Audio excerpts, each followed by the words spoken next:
Our returning special musician this morning is someone who we always eagerly welcome back, Timothy Edwards. His first selection will be Gypsy Dance by Samuel Coleridge Taylor.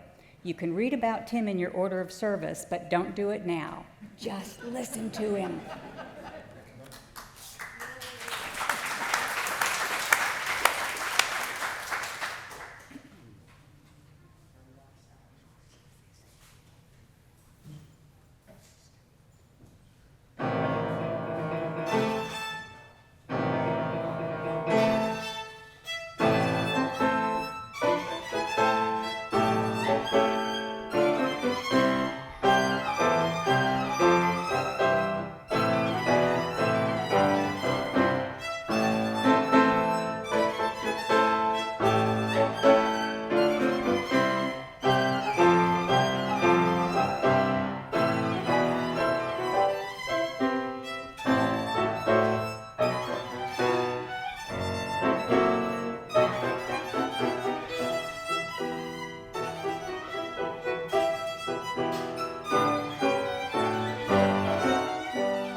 and you thought you just came to a church service.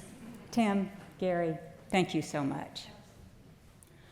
Our opening words are by Robert T. Weston. Cherish your doubts, for doubt is the attendant of truth. Doubt is the key to the door of knowledge. It is the servant of discovery. A belief which may not be questioned binds us to error, for there is incompleteness and imperfection in every belief. Doubt is the touchstone of truth. It is the acid that eats away the false. Let no one fear the truth, that doubt may consume it, for doubt is a testing of belief.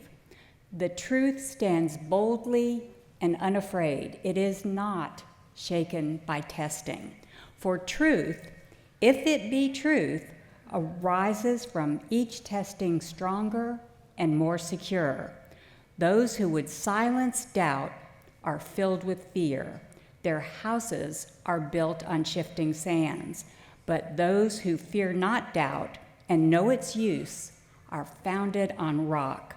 They shall walk in the light of growing knowledge. The work of their hands shall endure. Therefore, let us not fear doubt, but let us rejoice in its help. Happy Pirate Week.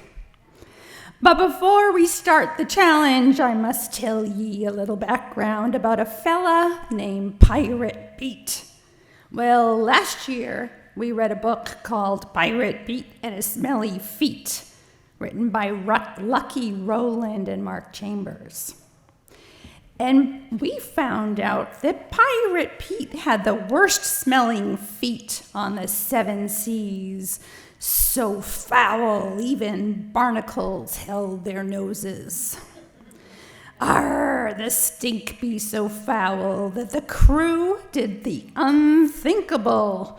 They made him walk the plank, the bilge rats. But despite this, he later risked his life and dove back into the briny deep to save his now former shipmates from a horde of menacing sharks. And guess what? Okay, you're not guessing. His smelly feet sent the sharks feeling like minnows from a cannon blast, and they fled. Well, the crew learned a valuable lesson.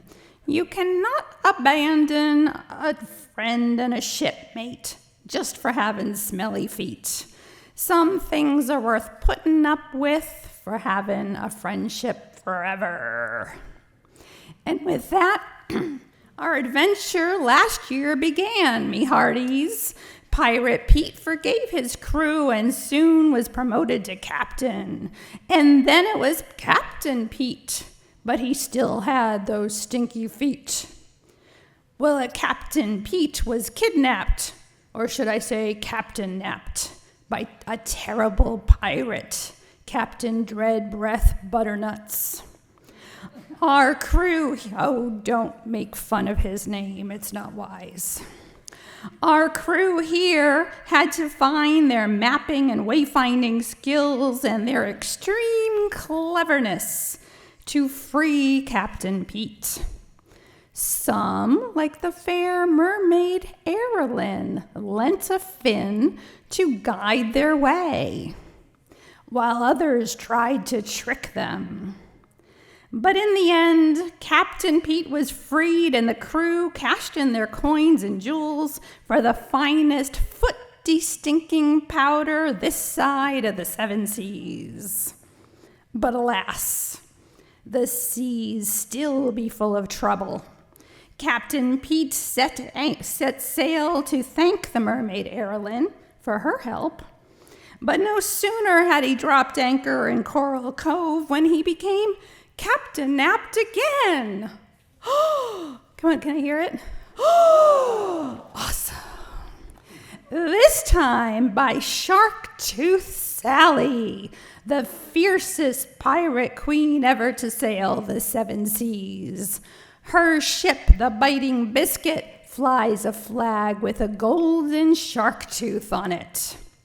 So polish your peg legs and adjust your eye patches and prepare to sail. Our crew has got a great adventure ahead. I now invite crew member Ziggy to come forward. Is Ziggy around? Jasper, how about you? Awesome. If they dare, do you dare? He dares, to light the children's chalice and pass the mystery of the deep from one generation to the next. As the children proceed back to the poop deck, I ask the congregation to remain seated as we sing Yo Ho Ho in a Barrel of Rum. Oh, no, that's not right. That's not right. Hymn 413, Go Now in Peace, but sing it like a shanty, with an arg at the end of each line.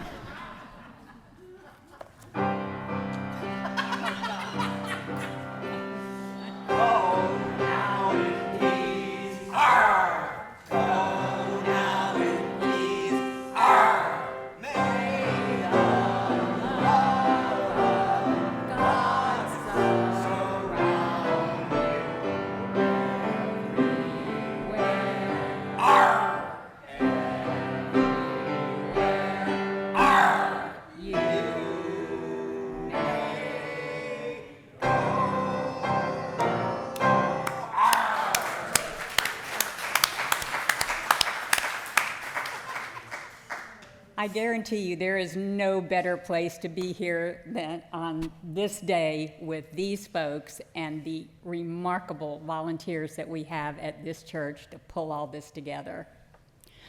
The symbol of our faith is a chalice with a flame. Each Sunday, a member of our congregation lights our chalice as we hear the words that remind us why this is important. I invite David Rullison to light our flame as I read these words. This chalice is lit, embracing the truth that spiritual lives are always evolving. The flame represents the courage to let go of what no longer serves. Its warmth offers us the transforming power that can lead to a deeper understanding of ourselves and the world. May this light accompany us through moments of uncertainty and guide us to new beginnings in faith and in our lives. Thank you, David. I invite you to please rise in body or spirit and join our song leaders in singing our opening hymn, number 124 in the gray hymnal, Be That Guide. And Gary is going to play it through one time first in order to reacquaint you with the tune. The words are also on the screen if you prefer.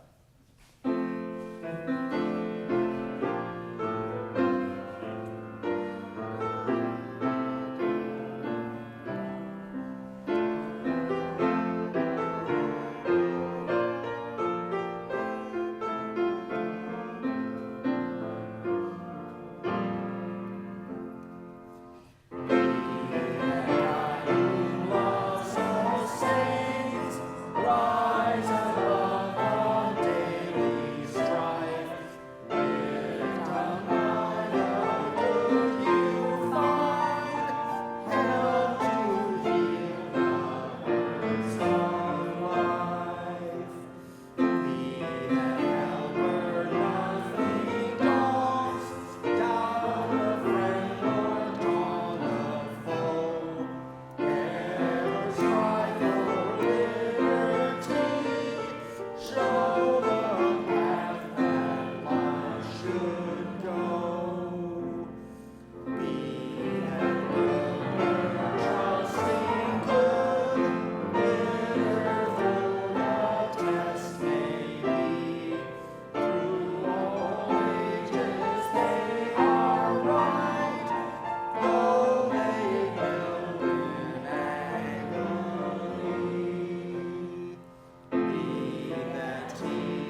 Thank you.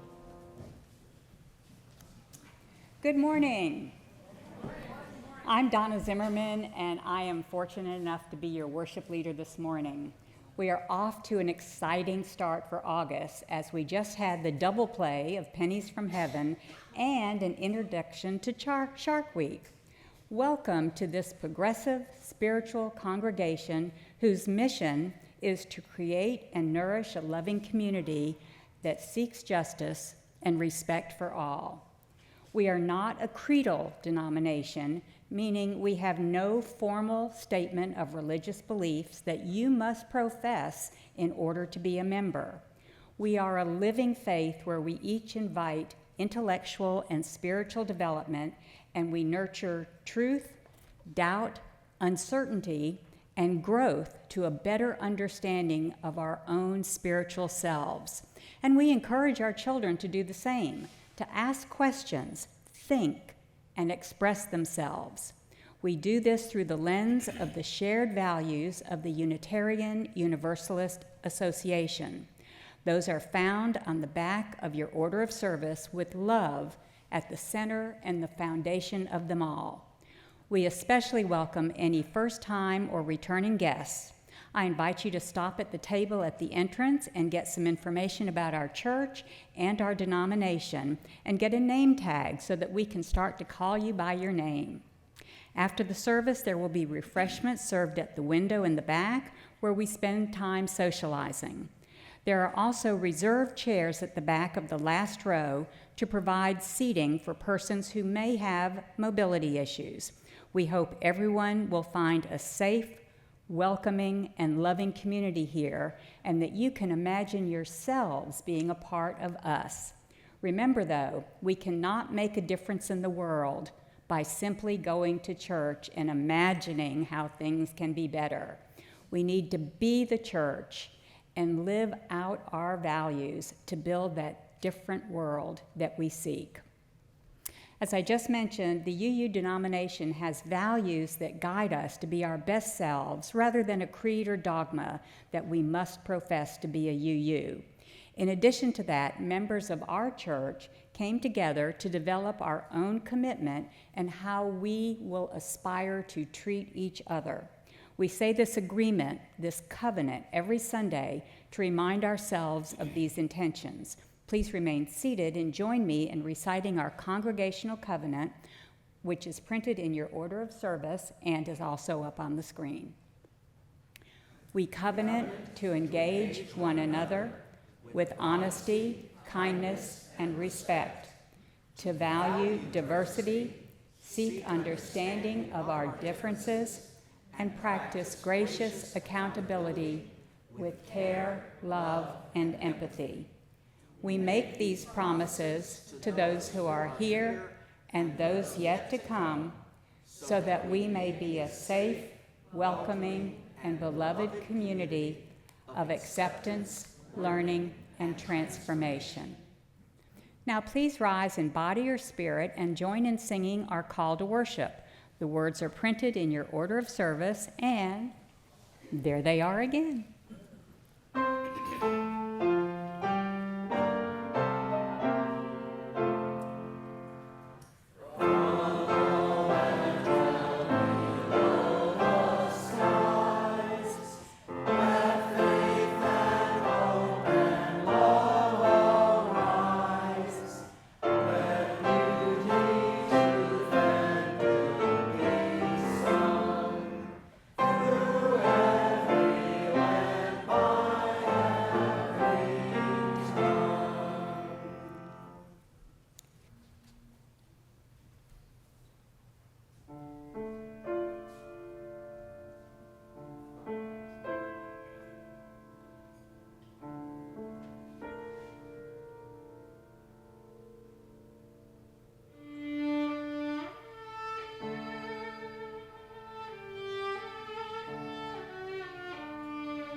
Goodness gracious, I have chill bumps, seriously.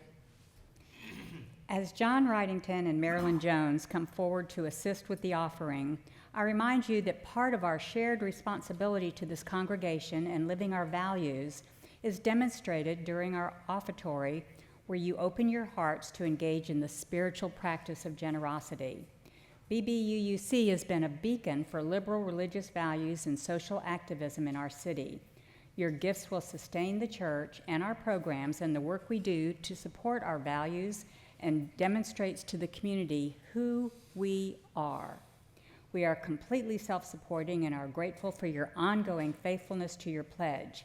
Many choose to give through the modern ways we have, electronic, QR code that's in your order of service, a link on your website, bank drafts, all of the fancy things. However, we still pass the plate because it is an active community. So even if you have already given, please take the plate and pass it to your neighbor or the row behind you and add your good energy to this tradition.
Reverend Gretchen Haley is the minister of the Foothills Unitarian Church in Fort Collins, Colorado, and she begins her sermon this way. It was 2007 when I could keep it in no longer. I'd avoided the issue long enough. I downplayed my feelings, guarded my intuition. I kept a lot of my favorite things and even my friendships on the down low. But I couldn't hide it anymore from myself or from the world. One Sunday, late that year, a few months after I had started seminary, I preached a sermon and officially came out as religious. I called it the Scarlet R. In some ways, coming out as religious was more difficult for me than coming out as queer. In the circles I run in, being religious carries more baggage and causes more confusion than any term about sexuality might. So much so that I could be finishing up my first semester in seminary and still not be convinced that I was a religious person. One of the members of my congregation often wonders if she might be a church person if she hums church songs to herself all week. I used to think, well, I guess I might be religious since I'm in seminary. It's a Jeff Foxworthy kind of thing, isn't it? If you gather with others on a Sunday morning, if you kindle a flame, if you sing hymns, if you sit in silence and gratitude, you might be religious. Now, you notice when I describe my hesitancy to come out as religious, I told you how I assumed other people would respond. But just like with sexuality, what I've realized about religious identity is that the real demon you have to confront is here. Your own fears, your own prejudices, your own sense about what sort of person you are, your limitations of imagination, your own stereotypes. I'm not one of those types of people, you might, or I might say.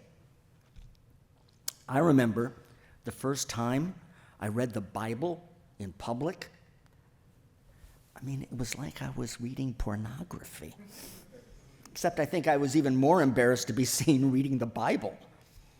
Despite what the Supreme Court might have you believe, more and more people in the last few decades have come to share my reluctance to claim religious identity. Anecdotally, what I see in newcomers to my church is that we have two main sorts of people showing up. The first are those who were raised in religions they ended up leaving. They are mostly, though not all, over age 40, Gen X, boomers, silent generation. Many in this group walk through our doors carrying wounds, while others arrive after having been a member at another UU church where they did some work to claim a new religious identity. And then the second group. These are people who have had no prior experience in a religious community. They tend to be younger than 40, millennials, Gen Z, again, not exclusively. They also tend to have a generally negative opinion of a certain sort of Christianity or church people. But they're more neutral about any particular religious practice or concept, mostly because these practices and words are not attached to any meaning or context. It's more like the practice of learning a new culture or a new language. It's not good, it's not bad, it's just new. There is, of course, a small yet mighty minority of folks who arrive here having been raised Unitarian Universalist, either here, as in returning to church as adults, or they were raised UU in another congregation. This group most often aligns with the second category. But they usually come with an added layer of confusion, irritation at those of us who show up at their religious home and then spend time debating whether it is actually religion. In my church, writes Reverend Haley, there's a mural in the basement of the religious education building. Religious education building. We send our basement. We send our kids down there for children's small groups. And there, as they walk in the hallway, there's a mural. They can see all the people who risked everything for their faith, including Unitarian Michael Servetus, who was burned at the stake in the 16th century because he didn't believe in the Trinity. And meanwhile, they hear most of the church being all, but we're not really religious. You can see how they might be confused / irritated. Anyway, my anecdotal trends match with the most recent studies from the Pew Research Center, which just a few years ago found that 3 in 10 Americans now claimed having no religious affiliation, with 40% of millennials identifying as not affiliated, 13% increase in the last 10 years. There are all sorts of reasons why people have left institutional religion. When asked, they talk about a change in their beliefs, or they say they're not agreeing with a church's stance on LGBTQ plus people or women. Just as often, people will name a disillusionment with the idea of organized religion itself, whether due to abuse and cover-ups revealed in the last few decades or a more generic sense of corruption. Many people have lost faith in the institutionalized church. The skepticism about religion shows up in almost every new arrival to our community, even those with no church background at all. And sometimes it hangs on for years after someone's been coming regularly, even after they seem to me to be so clearly in. There are some people who struggle or are reluctant to becoming an official member. They struggle with the decision, and it takes a long time to reach it. One woman I spoke to told me it took over a year. But what she didn't realize, and what so many others don't realize when they're in that state, is that this is a community filled with people who feel a very similar tension. A whole church filled with people who aren't sure that they are church people. When the REM song Losing My Religion came out my sophomore year in high school, my best friend Heather and I listened to it on repeat on my little pink cassette tape boombox. We loved the tortured mandolin sounds and the very cool lead singer Michael Stipe, and we happily obliged MTV's constant replaying of the video basically once an hour for months. Most of all, we were very proud to tell anyone who would listen that we knew the true meaning behind the title of that song, which was not exactly about religion at all. Losing my religion. You know what it refers to? It's a Southern phrase that means being at the end of your rope, as in completely lost, disoriented, disenchanted, so lost that you'd lose your faith in God. The experience of literally losing your religion is quite like this, actually. When it happens, for most people, it happens gradually and then all at once. Even if it is ultimately liberating and life-giving, it is almost always also painful, as it involves a loss of community, identity, anchoring rituals and practices, which means it also involves grief and anger. Sometimes it includes losing your family, your closest friends, your sense of self. People come to Unitarian Universalist congregations both hoping to heal from that kind of loss, but also clinging to it as a kind of a stand-in for the identity and belonging their religion used to give to them.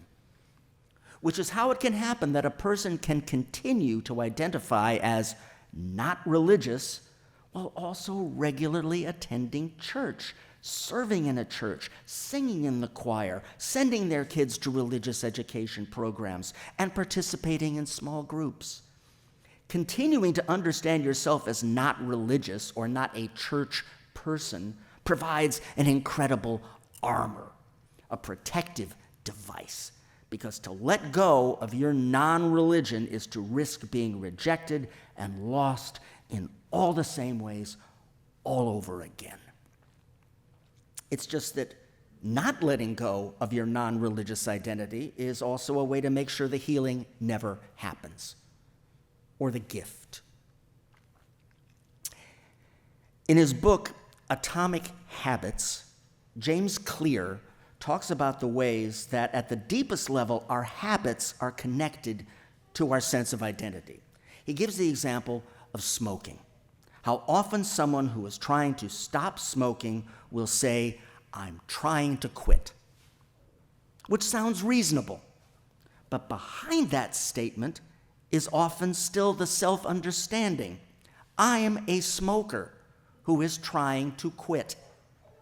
He suggests that instead of saying, "I'm trying to quit," a person should say to themselves and to others, "I'm not a smoker." So that the work is to change your identity, which in turn would shape your habits. But I wonder how it works in reverse. As in, if you never change your identity, but you do take up new habits, can those habits really impact you at a deeper level? I mean, is there a point where, no matter how often we may show up at church or participate in the practices of church, if we aren't willing to let these practices correspond with a deeper shift in how we understand ourselves, then it seems likely that we are holding the community and its real possibility for impact and change at arm's length. Now, this reality came crashing down on me, writes Reverend Haley, as I was finishing up my first year in seminary, when I was serving as a chaplain intern at the Denver Women's Prison. Now, how church at the women's prison worked is that every Friday night we'd gather for worship, which I quickly learned meant gathering around a CD player that was blasting what I would call "Jesus is my boyfriend" music. The music would fill the room, and the women would sing along with all of their hearts, raising their arms, filled with passion, swaying together, singing "Jesus, Jesus." And as for me, I stood in the back with my arms firmly crossed, hoping to demonstrate to all who might look my way this was not my thing. I was not, after all, religious. More than feeling just personally uncomfortable, I felt embarrassed for the women, for all this cheesy, superficial theology they had somehow embraced. And from this distanced and defended place, I watched. My stance in the back of the worship space was my own little force field. They had me thinking about, systems of oppression, economic injustice, generational poverty, etc., and therefore protecting me and my body and my heart from any deeper engagement with the life in that room. But then, between each worship service, the women would come and talk with me, and I started to get to know them, arms unfolded. I heard their stories, of greater loss than I could even fathom, more struggle than you would think a single person could survive. And then Friday night would come, and they'd sing, and they'd cry, and they'd laugh together, and they would release from their bodies just a little of the stories that I knew lived there. One Friday night, I was standing there, and this song was playing. Change my heart, O God, make it ever true. Change my heart, O God, may I be like you. Suddenly, it just hit me. I mean, it hit me who should really be embarrassed in that room. And in case it's not clear, it wasn't the women singing and swaying. In that moment, it hit me. The words, they didn't matter. The theology, Jesus as my boyfriend, humanized Father, God-centered as it was, the theology didn't matter because the room was filled with life. And there was just one person in that room who had failed to experience that life embodied there in the fellowship of women singing about the possibility of healing and goodness and forgiveness and transformation. And so I started singing. Change my heart, oh God. I stepped in closer. I started singing louder. Make it ever true. Okay, yes, I was still totally uncomfortable. But I was leaning into my discomfort, learning from it, letting it just be. Change my heart, oh God, may I be like you. Actually, it wasn't just uncomfortable. It was terrifying.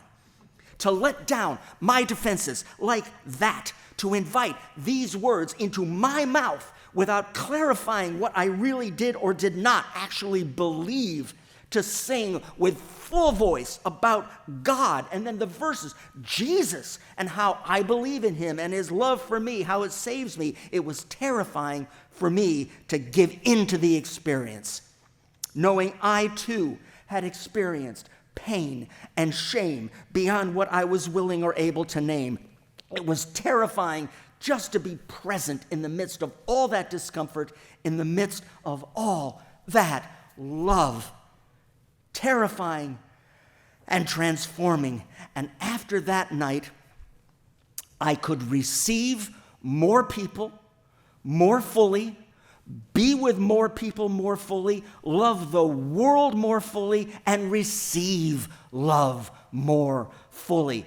This is my understanding of what is possible when religion is at its best.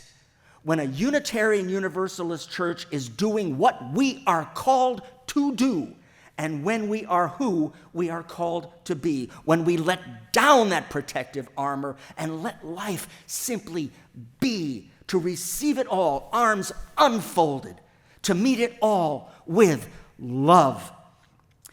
In a world where church people, religious people have done so much damage, continue to do so much damage, bring so much death, it makes sense why we would all continue to be skeptical of proudly wearing the scarlet R.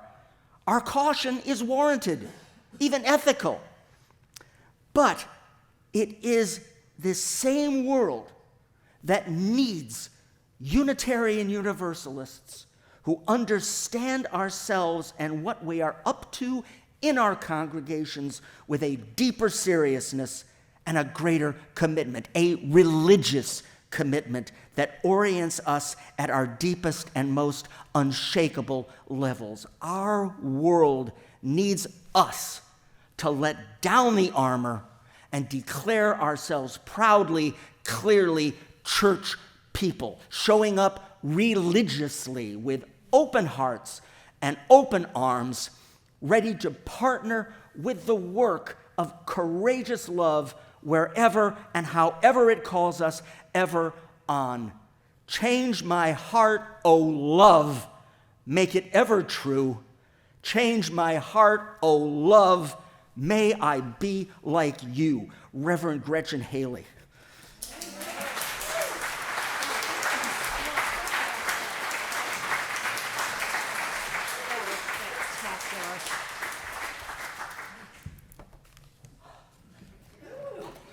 Whoa.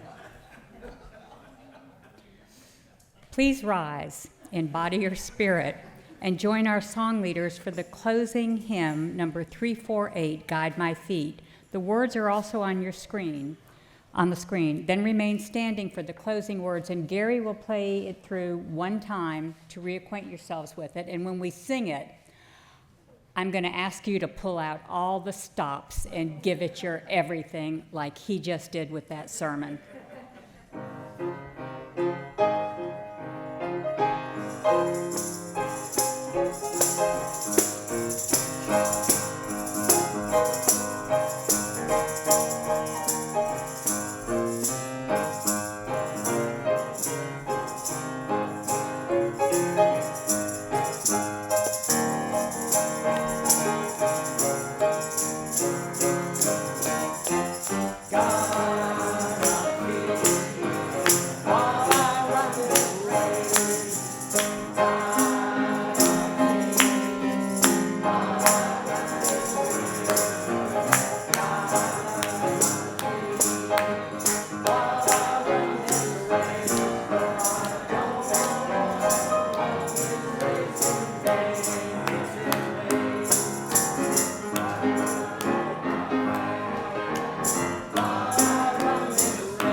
Y'all rose to the occasion.